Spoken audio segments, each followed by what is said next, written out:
cadenas de la muerte me quitó. Para mí ya no hay condenación, hay libertad, libertad. Siendo esclavo del pecado me libró, en la cruz compró mi redención y libertad, libertad. Rompió mis cadenas, me dio vida nueva y al fondo del mar echó mi maldad. Lavó mis pecados y me ha perdonado, solo en el nombre de Jesús hay libertad.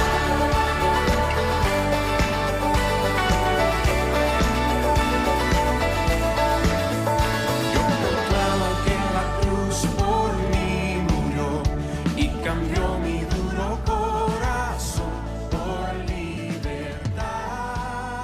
Para los que nos visitan los miércoles, están al tanto que hemos concluido ya el estudio del libro por el pastor Miguel Núñez, Siervo para su Gloria. El énfasis que hace el libro es de la importancia de ser antes de hacer. Muchas veces en las iglesias nos fijamos mucho en la capacidad que tienen las personas para hacer algo y no nos damos cuenta del carácter, si realmente tiene carácter aprobado o no. Entonces la iglesia comienza a ser como una empresa, ¿no? Comienza mientras mejor management tengamos, mientras mejor gerencia tengamos, pues pensamos que va a avanzar bien y nos damos cuenta que es un peligro. Tú puedes tener la capacidad de administrar algo bien y tienes un carácter rencilloso, o envidioso, o celoso, y entonces no es conveniente. Entonces el libro hace énfasis en eso. Ahora, cuando pensamos en personajes bíblicos que encajarían con este título de Siervo para su Gloria, podríamos pensar en Moisés, podríamos pensar en Abraham, en Noé, en Josué. Quizás nos acordamos por ahí de algunos de los profetas, del mismo Nehemías. Cuando estudiamos la carta de los Filipenses, vimos que Siervo para su Gloria nos presentaba a Epafras como un gran modelo, Timoteo, el mismo Pablo, y obviamente Filipenses capítulo 2 nos muestra a Jesús como el máximo ejemplo de lo que es ser un siervo para la gloria de Dios. Pero es muy poco probable que pensemos en Esdras. Quizás hasta que hemos comenzado a estudiar Esdras, recién te das cuenta que está en la Biblia. Y así que es muy difícil que podamos relacionar el nombre de Esdras con un siervo para su gloria. Y ahora por fin en el capítulo 7 del libro de Esdras aparece Esdras. Y este capítulo nos dice que Esdras había dispuesto su corazón a estudiar la palabra de Dios, a vivir la palabra de Dios y a enseñar la palabra de Dios. Así que podríamos decir que Esdras era un discípulo que hacía discípulos. Ese era el fin de la vida de Esdras. Pero como vamos a ver, detrás de Esdras y de su determinación de aprender, vivir y enseñar la palabra, había un Dios que bondadosamente lo sostenía. Y vamos a ver cómo el autor estratégicamente repite esta frase: la mano bondadosa de Dios estaba con Esdras. Y es necesario, vital diría yo, que para esta época de Israel de tanta incertidumbre pudieran ver y pudieran tener la confianza que aún la mano de Dios, la mano bondadosa de Dios estaba sobre su siervo.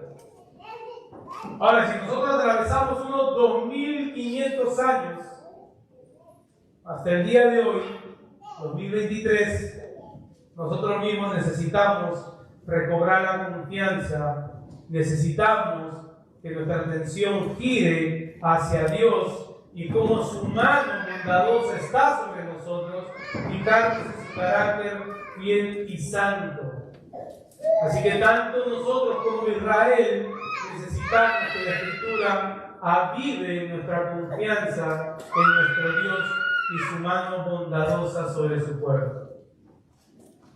Esdras es levantado por Dios, quizás en una época en donde Israel una vez más se olvidaba ya de que la mano poderosa de Dios los había sacado del exilio y de la esclavitud. Acuérdense, ya han pasado desde el capítulo 1 de Esdras al capítulo 7 alrededor de 100 años. Así que es necesario que Dios levante a Esdras. Esdras vaya como siervo aprobado por Dios para la tarea que él mismo, Dios mismo, tenía para este hombre. Así que esta afirmación, la mano de Dios, se repite en la narrativa de Esdras porque es clave. Es clave para el tiempo de Esdras y es clave para el tiempo de nosotros. Vamos a ver cómo esto se repite en el pedido que Esdras le hace al rey, versículo 6. Vamos a ver cómo se repite en la salida de Esdras de Babilonia, versículo 9. Y vamos a ver cómo tiene su máxima expresión en la adoración de Esdras en el versículo 28. Ahora la pregunta es, ¿Esdras era un creyente extraordinario entonces? Entonces, ¿Esdras era un superhombre? ¿Era Esdras quizás alguien que tenía un conocimiento o acceso a la escritura más fácil que nosotros? De ninguna manera, hermanos. Esdras no es un creyente más extraordinario que tú y que yo. Era un hombre común. Pero su Dios es extraordinario. Esa es la diferencia. Y ahí estaba su confianza y por eso su esfuerzo. El esfuerzo de Esdras era porque su confianza estaba en un Dios extraordinario. Así que vamos a ver cómo la mano bondadosa de Dios está sobre los suyos, específicamente en Esdras. Ese es el título del sermón de hoy, Día del Señor. Y vamos a ver 3 áreas específicas en donde podemos distinguir esta realidad en la vida de Esdras. Del versículo 1 al 11, vamos a abarcar todo el capítulo, no lo hemos leído todo por un asunto de tiempo. Del versículo 1 al 11 vamos a ver cómo la mano bondadosa de Dios estaba sobre el carácter de Esdras. Del 12 al 26 vamos a ver el pedido de Esdras. Y versículo 27 y 28, la adoración de Esdras. El carácter de Esdras del 1 al 11, el pedido de Esdras del 12 al 26, la adoración de Esdras 27 y 28. Todo esto nos hace ver cómo la mano bondadosa de Dios estaba sobre su siervo. Y oremos, hermanos, para que en el día de hoy la mano bondadosa de Dios nos conceda el entendimiento de su palabra. Y acompáñenme en oración. Amado Padre, te damos gracias, Señor.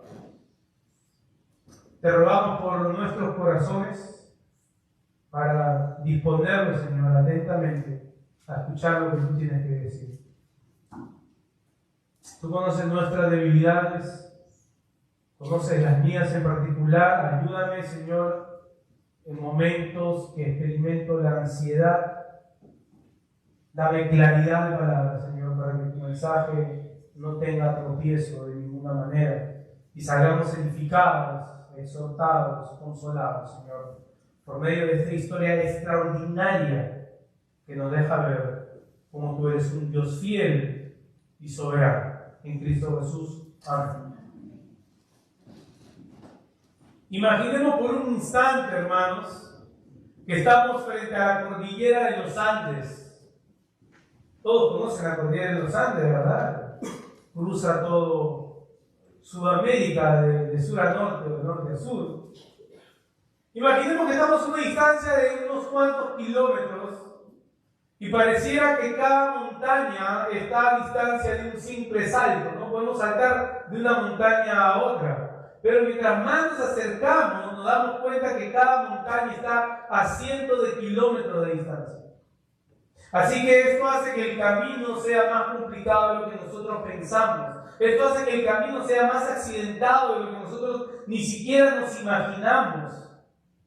Cuando queremos ir a la siguiente montaña, nos damos cuenta de que todavía no es posible. Hay un camino que recorrer, porque entre cada montaña, mientras más nos acercamos, hay cientos de kilómetros de distancia. Ahora, yo creo que esta es la impresión que tienen los judíos y que esto es lo que ellos están experimentando. Porque hasta ahora habían visto 100 años transcurrir desde que abrieron la profecía de Jeremías, que se estaba cumpliendo, pero quizás ellos pensaban que se iba a cumplir así, y han transcurrido 100 años y aún no llegan de una montaña a otra montaña. Quizás de lejos se podía pensar que estaban cerca, quizás pensaban que esta promesa se iba a dar de un solo golpe, de un solo tirón, así como si las montañas en la cordillera estarían una al lado del otro. Lo que no sabían es que iba a ser un suceso que no iba a ser ni fácil ni rápido.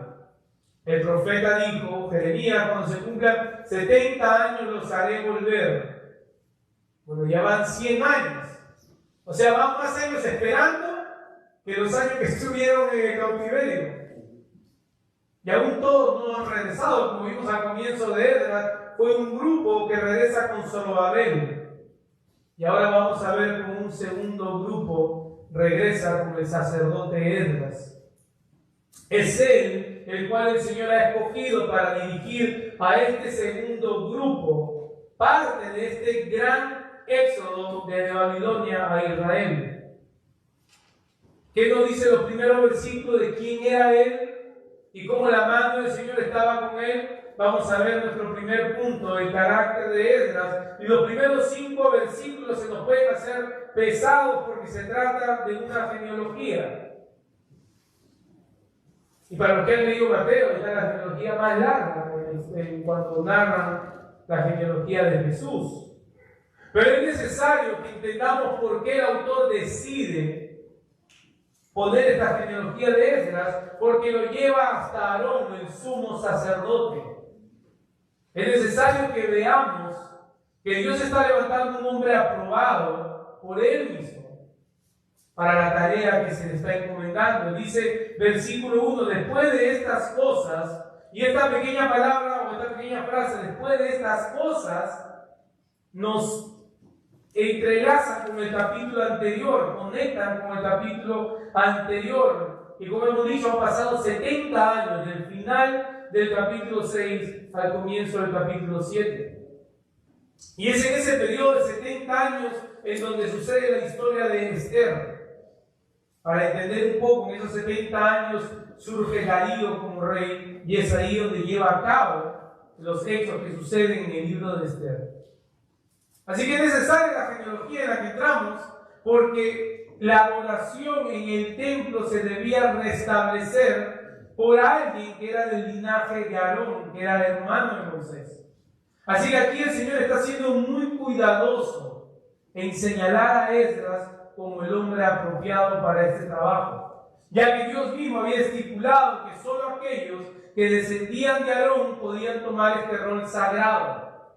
Así que para que el pueblo tenga confianza de que Dios una vez más está con ellos, Dios levanta a Esdras. Y por eso leemos la genealogía de Esdras.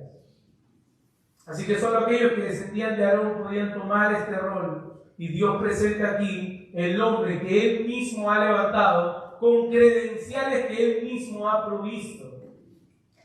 Recordemos, hermanos, Dios levanta a hombres que Él mismo aprueba. Así que vemos aquí su fidelidad.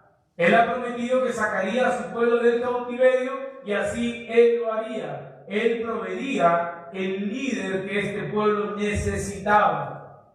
Así que la promesa sigue ahí, la esperanza sigue en pie. Dios sigue siendo fiel. Es la infidelidad por parte del hombre y no por parte de Dios. Él ha prometido que ninguno de los que se han de salvar se han de perder. Todos aquellos que Dios le ha dado al Hijo para salvación procederán a la salvación. Y aquí vemos una sombra de cómo trabaja la fidelidad de Dios para salvar a su pueblo. Él dijo, yo los sacaré de Babilonia, los regresaré a Israel. Y nada iba a frustrar ese plan de Dios. Y así lo que el Padre le ha dado al Hijo, que van a proceder a la salvación, serán salvos también. Miren el versículo 6. que nos muestra la primera característica del carácter de Esdras. Este Esdras subió de Babilonia y era escriba experto en la ley de Moisés que el Señor Dios de Israel había dado. Dice que era experto en la ley, es lo que traduce la Nueva Biblia de las Américas. Yo les hago una pregunta. ¿Qué haríamos nosotros si fuéramos llevados al cautiverio?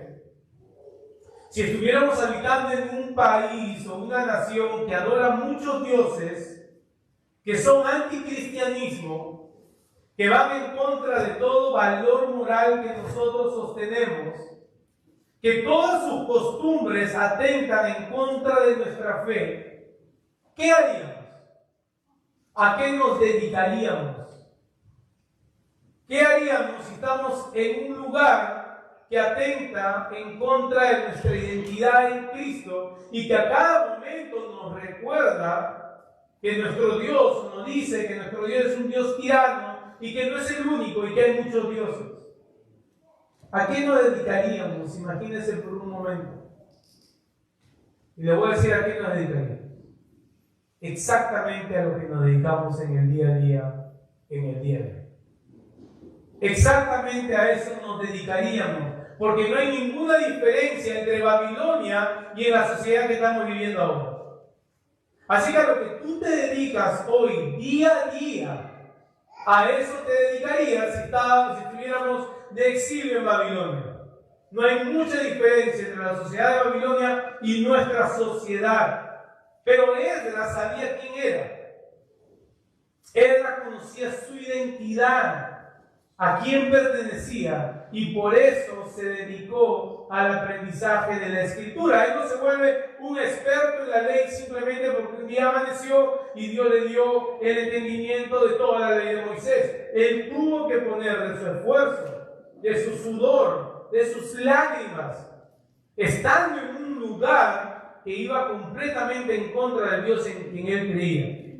Entonces, si nosotros pensaríamos, bueno, yo quizás haría lo mismo que Esdras, tú lo haces en el día de hoy porque vivimos en una sociedad que se conduce igual que Babilonia. Y si tú no te dedicas hoy a lo que Esdras se dedicaba, es muy difícil que tú en un contexto diferente puedas hacer algo distinto. ¿A qué te dedicas hoy en esta Babilonia? Es muy importante. Porque Él nos hizo expertos, sino más, Él tuvo que crecer en sus convicciones, como cada uno de nosotros debe hacerlo. Cada uno de nosotros debe crecer en estas convicciones que solamente vienen por el estudio de la Escritura.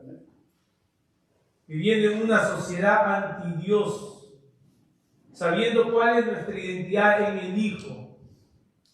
Y esto formó el carácter de Esdras, al punto que el rey le concede lo que él le pide. Un hombre intachable. Se reconocía que era un experto en la ley porque su andar lo mostraba. Su testimonio hablaba de quién era él. No estoy, por favor. Y su fe estaba en su Dios, el cual tenía su mano sobre él. Así que nada de lo que haría Esdras tendría ningún resultado si no fuera porque la mano de Dios lo sustentaba. Por eso él se esforzaba. Dios lo sustentaba, Esdras se esforzaba, Esdras se esforzaba porque Dios lo sustentaba. Ninguna de estas cosas sucede la una sin la otra. Y eso es verdad en nuestra vida, hermanos. Nos esforzamos porque Dios nos sustenta. Nos sustenta Dios porque nos esforzamos. Mire el versículo 7 para entender un poquito el viaje. También algunos de los israelitas, de los sacerdotes, levitas, cantores, porteros y sirvientes del templo subieron a Jerusalén en el año 7 del rey Artajerjes. Dice, Esdras llegó a Jerusalén en el mes 5, que era el 7 del rey, porque el primer día del mes primero comenzó a subir de Babilonia, y el primer día del mes 5 llegó a Jerusalén. Pues una vez más, pues la mano bondadosa de su Dios estaba sobre él. 4 meses de viaje, cerca de 900 millas de recorrido. cada persona con su familia, niños, ancianos, quizás cada familia traía sus animales. Y vemos en el capítulo 8, en el versículo 31, que dice que partimos del río el día 12 del mes primero para ir a Jerusalén, y la mano de nuestro Dios estaba sobre nosotros y nos libró de mano del enemigo y de las emboscadas en el camino. No fue un viaje para nada fácil. Así que Esdras, no solo experto en la palabra, no solo experto en la ley de Moisés, sino que su carácter es transformado, y vemos aquí cómo él ahora lidera a este pueblo. Todos estos años en el exilio y su perseverancia en el estudio de la Escritura había moldeado el carácter de Esdras para conducir al pueblo de Dios. Dios lo capacitó por medio de su palabra para el cuidado de su pueblo. Vemos que sufrieron emboscada de los enemigos, pero Dios lo había capacitado para él poder distinguir quiénes eran los enemigos, instruido en la Escritura. Quizás los judíos pensarían que para su liberación del exilio ellos necesitarían un armamento, ¿verdad? Quizás ellos pensaban, bueno, si vamos a salir de Babilonia, necesitamos que se levante un rey como David, un rey como Salomón. Pero vemos aquí, hermanos, que la estrategia de Dios no se vale de los planes y estrategia del hombre. No es lo que nosotros podríamos idear de cómo la iglesia puede avanzar con mayor eficacia. No es en las estructuras que nosotros nos podríamos inventar copiadas del mundo del marketing. No es imitando al mundo que la iglesia va a tener fruto o va a ser exitosa. No es imitando las cosas de afuera que el mundo será alcanzado. No es por la estrategia del hombre, es por la estrategia que Dios Él mismo ha planificado, y que el mundo sea alcanzado por hombres y mujeres que son esforzados, valientes, diligentes, osados para aprender la Escritura y compartirla. Y su estrategia siempre será para la gloria de su nombre. Ustedes se acuerdan los muros de Jericó, ¿verdad? Pues denle 7 vueltas a los muros. Erróneamente nosotros queremos ir a diferentes sitios y darle 7 vueltas a algo.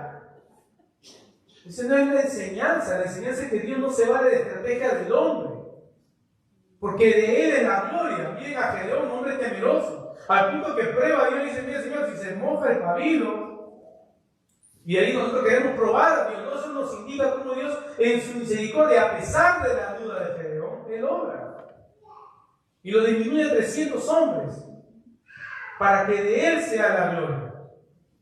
Y así Dios ha planificado que su iglesia avance por medio de hombres y mujeres comunes, simples, caídos, armados de la Escritura, para ir y compartir la Escritura en un mundo de tinieblas. Así que una vez más vemos en la vida de Esdras cómo Dios respalda a su siervo.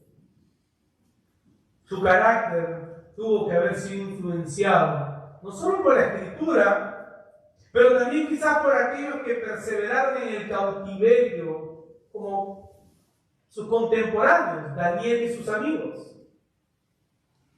Ver cómo ninguno de sus compatriotas renunció a su fe y a su identidad como pueblo de Dios. Quizás Esdras pudo leer Daniel capítulo 9, en donde Daniel se le dice que a pesar de la gran oposición, su oración había sido contestada. Ese es el punto de Daniel 9.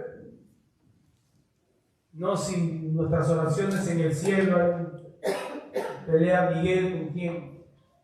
El punto dice Daniel: tus oraciones han sido contestadas porque te has postrado ante tu Dios. Y quizás Esdras tenía acceso a Daniel 9, y eso a él también le daba la confianza. Esdras sabía que los leones no pudieron hacerle nada a Daniel. Esdras sabía que el horno de fuego no pudo quemar absolutamente nada de los amigos de Daniel. Lo cual nos lleva también a ver cómo Hebreos 12 nos anima. Que estas vidas que antes vivieron en la fe y ven nuestra carrera, nos animan diciendo: sigue corriendo, sigue corriendo. Nosotros pudimos, tú también puedes, nuestro Señor es el mismo. Así estas vidas animaban a Esdras por el testimonio que habían dejado. Así que vemos la importancia de las Escrituras. Así que hasta aquí vemos el carácter de Esdras es sostenido por la mano bondadosa del Señor. Lo vemos aprobado por Dios mismo. Es perseverante en estudiar las Escrituras, lleno de convicciones, lleno de cuidado para con el pueblo, valiente a pesar de las emboscadas de los enemigos, sustentado por Dios. Y versículo 10 dice: porque Esdras había dedicado su corazón a estudiar la ley del Señor y a practicarla y a enseñar sus estatutos y ordenanzas en Israel.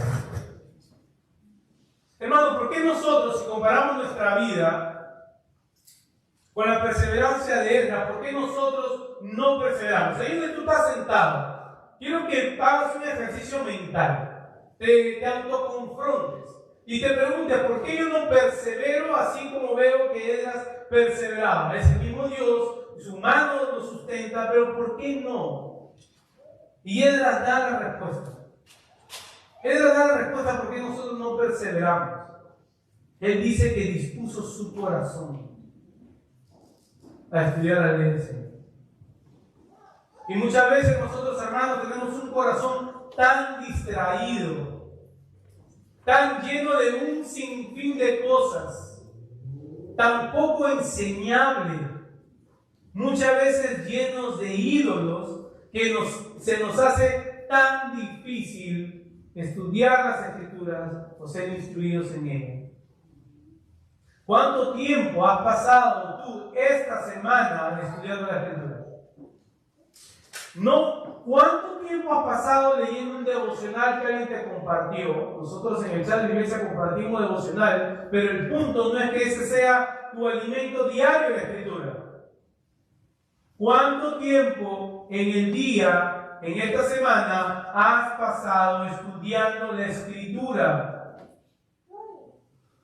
¿De qué manera estás dedicando tu corazón a estas cosas? Si tu corazón andaba apresurado por miles de cosas, entonces está muy difícil que tú puedas sentarte, hermano. Y a veces reflexiono en mi vida y me doy cuenta que mi corazón a veces está centrado en cosas que no debía. Y estoy seguro que ustedes se pueden identificar con eso. Es el corazón que hay que disponerlo para poder sentarnos y tener intimidad con el Señor. Es el Señor mismo quien habla a través de su palabra. Así que no lo hacemos porque dedicamos nuestro corazón a otra cosa. Hemos dicho que Esdras 7:10 es el corazón del discipulado que llevamos a cabo aquí en la iglesia local. Queremos que eso esté marcado. Esdras 7:10, va dedicado su corazón a estudiar la palabra, vivir la palabra y enseñar la palabra. Pero me temo que cuando vemos este texto nos vamos rápido a los tres principios de estudiar, vivir y enseñar. Y ese no es el punto de partida de Esdras. Nosotros nos podemos reunir en pequeños grupos de discipulado, hermano, y podemos cumplir con un currículum. Pero el punto de partida es tu corazón. Si tú no has dispuesto tu corazón, nada va a tener efecto.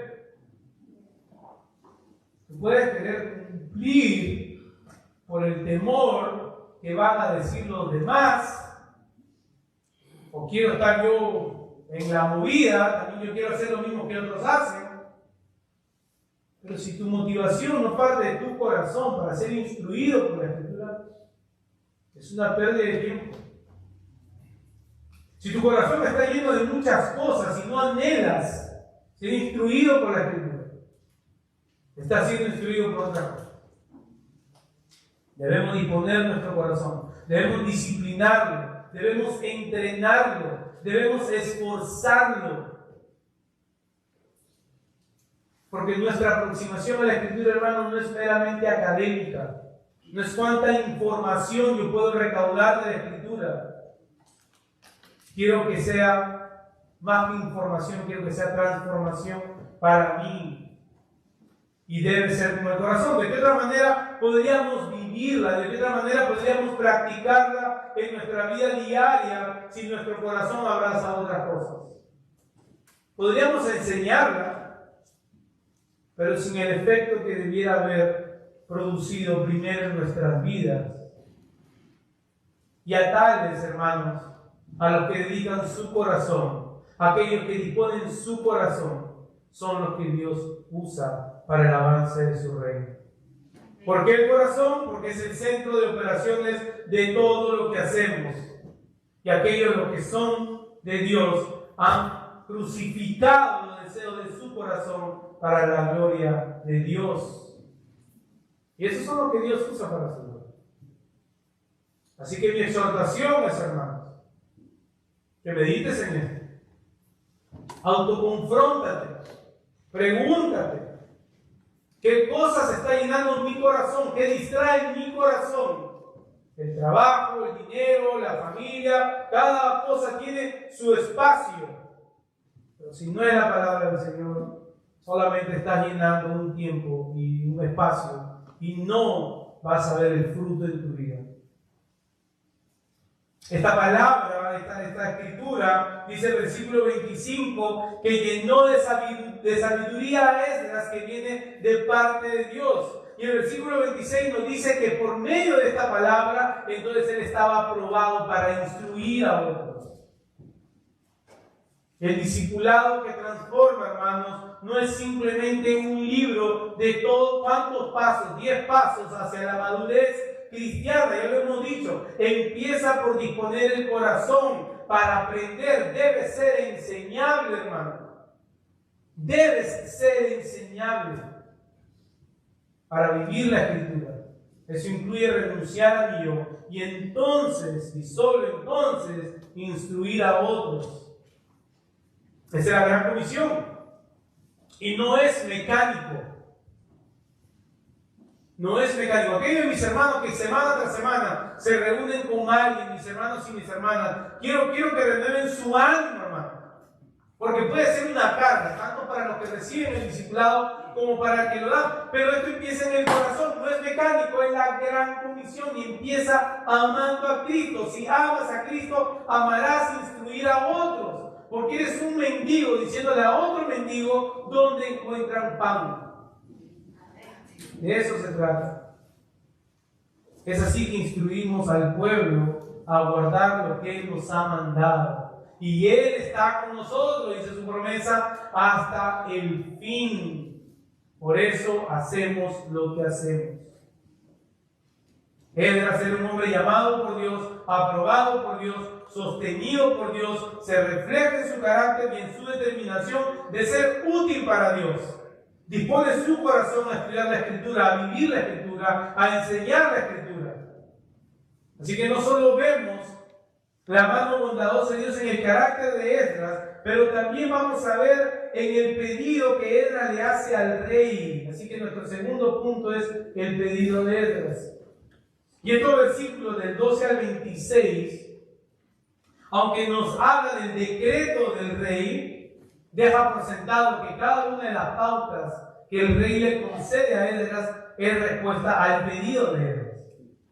Así que esto solo tiene sentido pensar que esta es respuesta a lo que Esdras le está pidiendo al rey. Y vamos a verlo de una manera resumida, porque si no nos quedamos hasta la noche.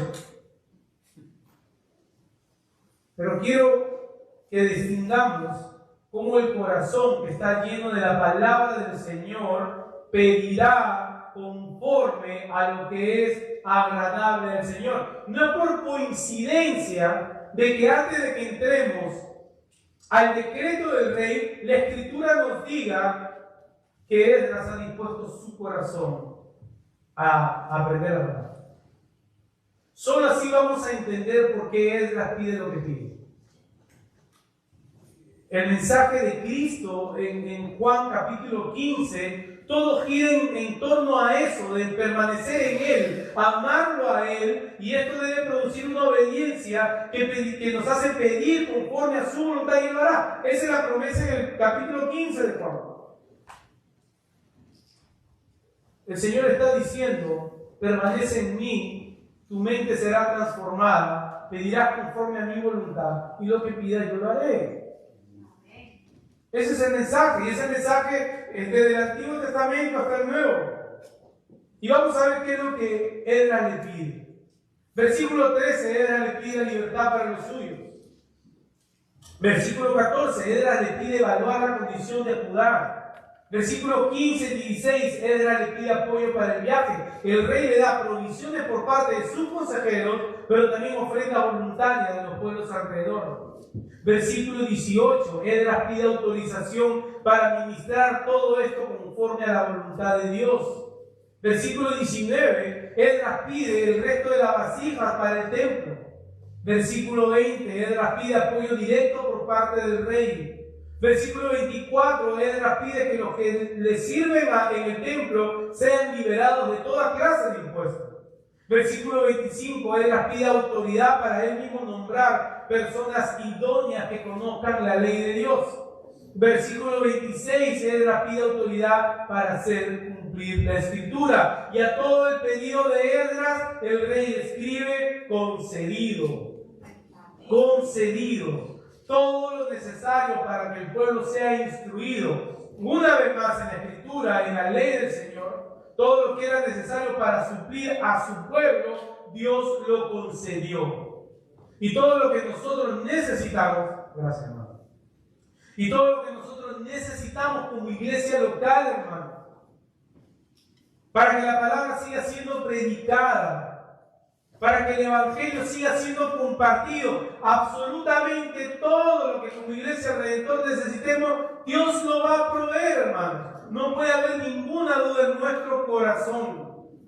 Dios va a proveer para que esta obra siga avanzando. Él va a levantar hombres, mujeres que dispongan y dediquen su corazón a estudiar, vivir y enseñar la escritura. Dios proveerá, hermanos, sin confianza en eso. Amén.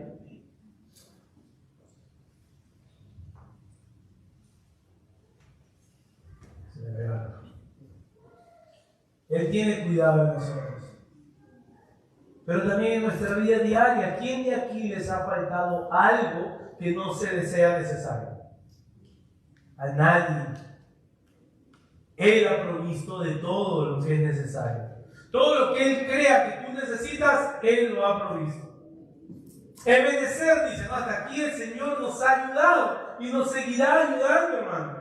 Lo seguirá haciendo por amor a su nombre y por amor a su pueblo. Ahora, ¿cuál es la respuesta de Esdras al ver la mano bondadosa de Dios? Primero, en ver quién mismo es Él, su identidad en Él, que ha sostenido sus salidas, ha movido el corazón de este rey para conceder todo lo que era necesario para la adoración de su nombre. ¿Cómo responde Esdras? ¿Y cómo responderíamos nosotros? Versículos 27 y 28 nos deja ver la adoración de Esdras.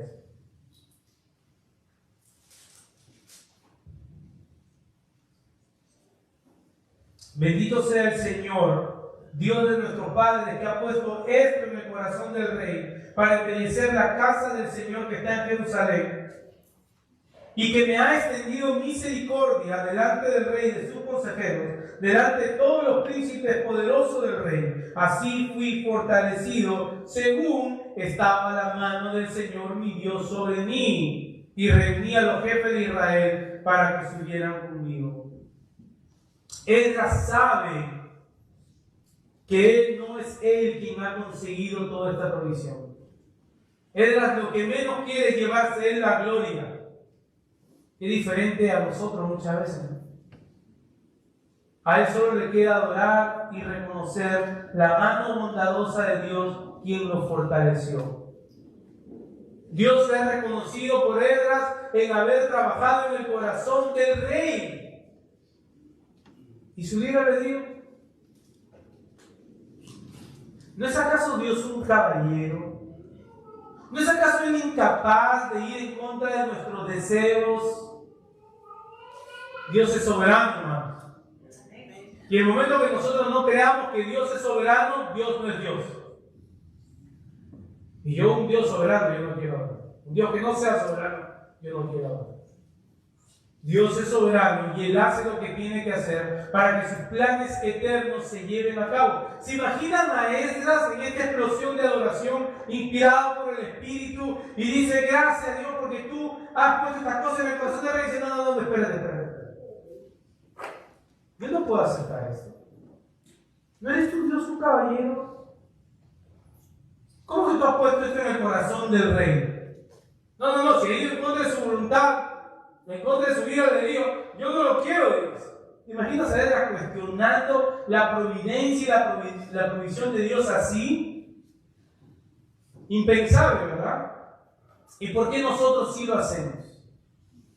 ¿Por qué nosotros sí cuestionamos claramente cuando la Escritura nos dice que Dios es soberano para todo y en todo, y eso incluye a los que han de ser salvos? ¿Por qué protestamos? Esdras no tiene ningún problema en reconocer la soberanía de Dios que ha trabajado en el corazón del rey. Esdras también reconoce que ha recibido misericordia por parte de él. Ha sido Dios quien ha influenciado en todos los reyes, en todos los príncipes y poderosos, para que ellos tengan misericordia de Esdras, por parte de todos los que se habían podido haber opuesto a este viaje. Pero también dice que Esdras le da exaltación, adoración a Dios por la fortaleza que ha recibido. Ha sido por parte de Dios que él pudo llevar a cabo todo esto. Según la mano de mi Señor, mi Dios estaba sobre mí. ¿Y qué tal confianza la de Esdras, hermanos? ¿Cuánta seguridad hay en sus palabras? No en sus habilidades, sino en su Dios. En su Dios. Y esta misma confianza, hermano, debe estar en nosotros, porque es el mismo Dios. Es Él quien hasta aquí te ha traído. Es Él quien hasta aquí te ha sostenido. Su mano poderosa te ha sostenido. Quizás te pasó o nos pasa como mirar la cordillera de los Andes, ¿verdad? No sabemos en qué momento cada suceso se va a dar. Se ve todo tan cerca, la promesa del Señor está ahí, pero no veo a veces cómo se ve, y cuando miramos para atrás nos damos cuenta cómo el Señor ha cumplido una y una de sus promesas en Cristo Jesús para el cuidado de nuestras vidas, hermano. Él dice, bendito sea el Señor.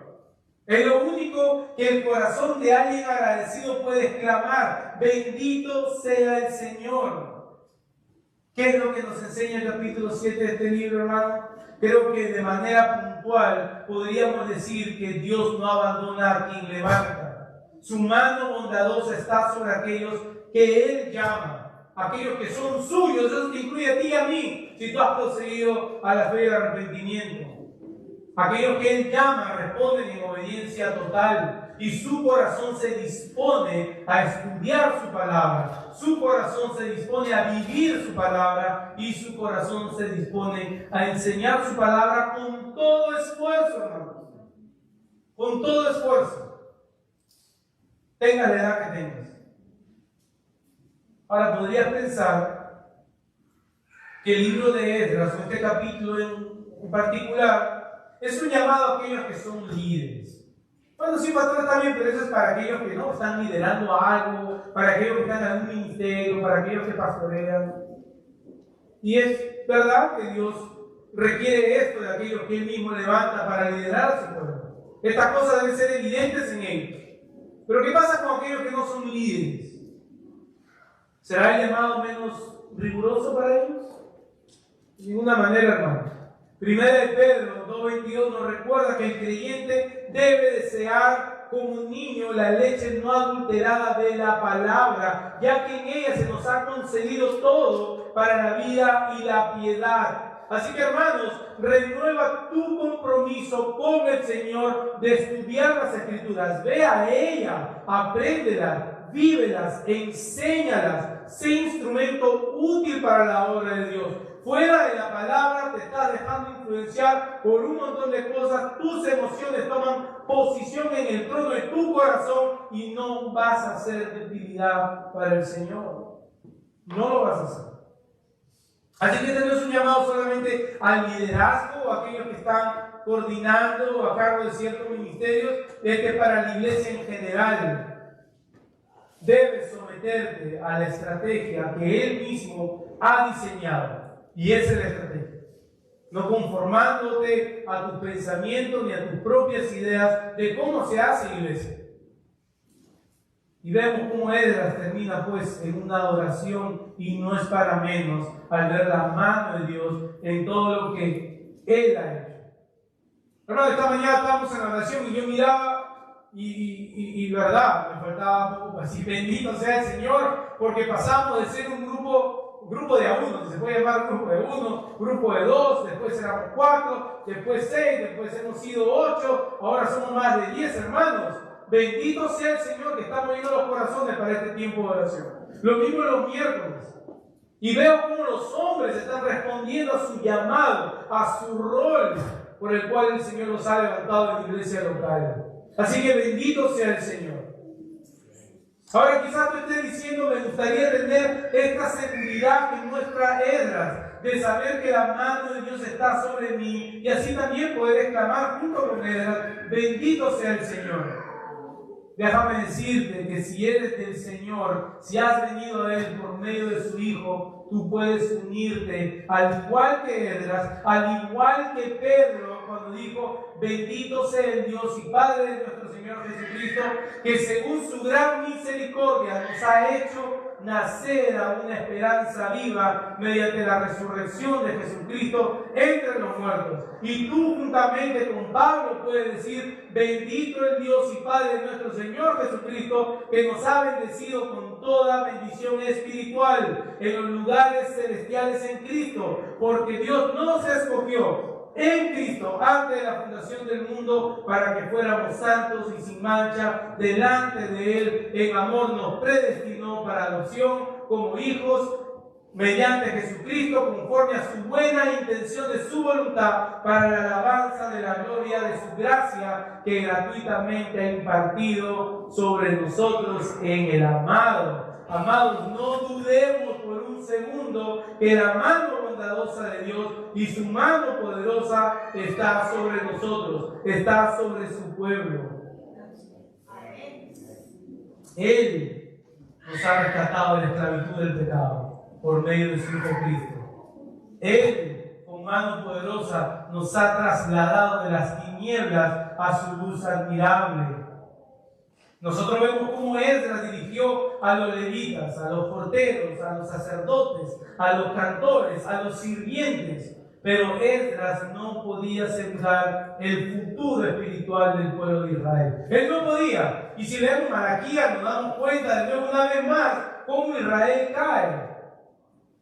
Pero Cristo, siendo el gran sumo sacerdote, Él ha llamado con voz poderosa a aquellos que se hallaban en el exilio del pecado, bajo la opresión del poder del pecado. Y de cada lengua, de cada nación, Él nos ha llamado y Él nos llama sus ovejas, solo por medio de Él. El futuro espiritual del Israel espiritual, que es la iglesia, está seguro, porque Él dijo que de Él, que a Él, lo que el Padre le dio, nada se podía perder, pero que seríamos resucitados en el día postrero. Y allí estaremos tú y yo, hermanos, si has procedido al arrepentimiento y la fe. Si tú has puesto tu confianza en Cristo, si has renunciado a tus pecados, si te has arrepentido de haber llevado una vida exclusivamente para ti, centrada en ti, para tus motivaciones, para tus propósitos, queriendo hacer solamente lo que satisfacía tu yo. Si tú te das cuenta que eso ha sido vivir en enemistad con Dios y vas a Él en arrepentimiento y pones tu fe, tu confianza en aquel que se desangró para pagar por lo que tú no puedes pagar, para que tú, viniendo a Él en arrepentimiento, pongas tu confianza y seguridad plena, sabiendo que no te vas a conseguir un lugar en el cielo más que por la obra de Cristo y sus méritos, hermano. Si tú has venido a Él, entonces la mano poderosa de Dios está sobre ti, y si no lo has hecho, ¿qué te detiene? Amén. ¿Qué pecado te puede causar más satisfacción que tener una vida reconciliada con Dios Padre, con tu Creador? ¿Qué te puede traer mayor satisfacción? ¿Qué pecado puede ser más grande que el amor de Dios reflejado en Cristo, en la cruz del Calvario? Oremos, hermanos. Si tu decisión hoy es ir a Cristo, por favor, no te vayas sin que hables conmigo. Me gustaría poder contarte más acerca de Jesús. Oremos.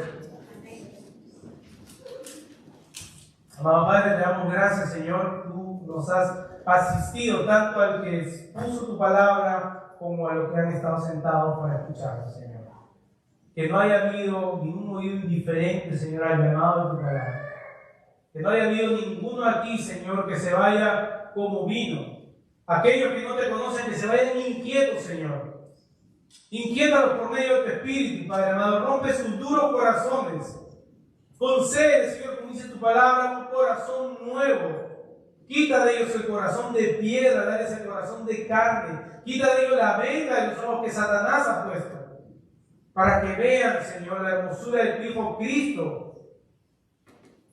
La total perdición y miseria, Señor, que es vivir en el pecado. Señor, y la libertad que solo se halla en las palabras dulces de tu Hijo. Vengan a mí todos los que están cansados y trabajados, y yo los haré descansar. Señor, que tu iglesia siga creciendo, no en número. Señor, eso no nos marea, si es tu voluntad, Señor, que crezcamos en número, pero primeramente que crezcamos en estas cosas, disponer nuestro corazón. Que nuestro corazón no abrace otras cosas, Señor, que no sea tu palabra. Disponer nuestro corazón para estudiar tu palabra, para vivirla, Señor, para que las personas a nuestro alrededor puedan ver cómo tú nos has transformado. Queremos vidas transformadas, no queremos vidas ocupadas, Señor. Vidas transformadas. Y así, Señor, por medio de lo que tú nos das, poder dar a otros tu palabra, Señor. Somos embajadores, Señor, tuyos, y solo podemos limitar nuestro mensaje a lo que tu palabra dice. En tu Hijo Cristo hemos orado. Amén.